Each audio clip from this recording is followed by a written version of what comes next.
Si nous voulons posséder pleinement ce que nous a promis notre Seigneur, à savoir son esprit, si nous désirons recevoir cette grâce merveilleuse, souvenons-nous que par l'esprit, c'est Dieu lui-même qui vient habiter en nous.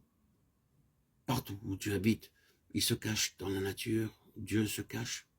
Aussi la plupart ne savent pas discerner là sa présence. Quand Dieu visitait les saints hommes des temps passés, il se cachait souvent sous quelques imperfections humaines, si bien que ce n'était que longtemps après son départ qu'on pouvait s'écrier « Certainement l'Éternel est en ce lieu-ci et je n'en savais rien » Genèse 28, 16. Quand Jésus est venu nous révéler la présence de Dieu, il est monté comme un rejeton qui sort d'une terre sèche. Il n'avait ni beauté, ni éclat. Ésaïe 53, 2. Parfois ses disciples même en étaient péniblement étonnés. Les hommes attendent toujours le royaume de Dieu avec éclat.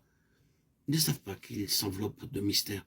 Aussi, pour recevoir en nous la puissance de Dieu, commençons par bien comprendre qu'elle ne peut habiter que chez ceux qui ont renoncé à eux-mêmes. Les croyants qui s'occupent de la promesse du Saint-Esprit cherchent généralement à se représenter d'avance comment ils pourront reconnaître son action et sentir son influence, comment leur volonté pourra saisir son œuvre de sanctification.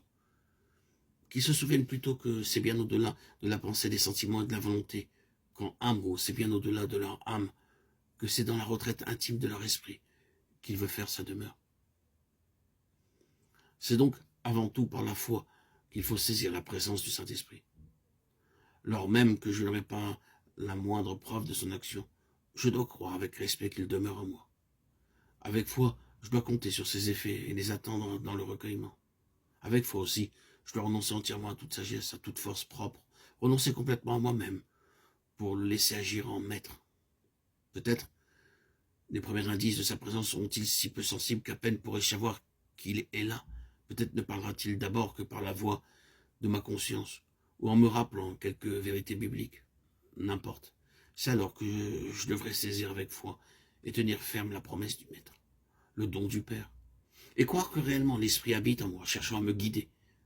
Avec foi, je devrais placer alors tout mon être sous son contrôle, prêter l'attention, l'oreille à tout ce qui me paraît être sa voix, être attentif, discerner dans mes rencontres les messages qui me sont envoyés. Et ainsi, je disposerai mon âme à écouter toujours mieux ses appels. Du fond de sa retraite, cette puissance de Dieu viendra peu à peu prendre possession de ma pensée et de ma volonté. Puis finira par remplir mon cœur aussi.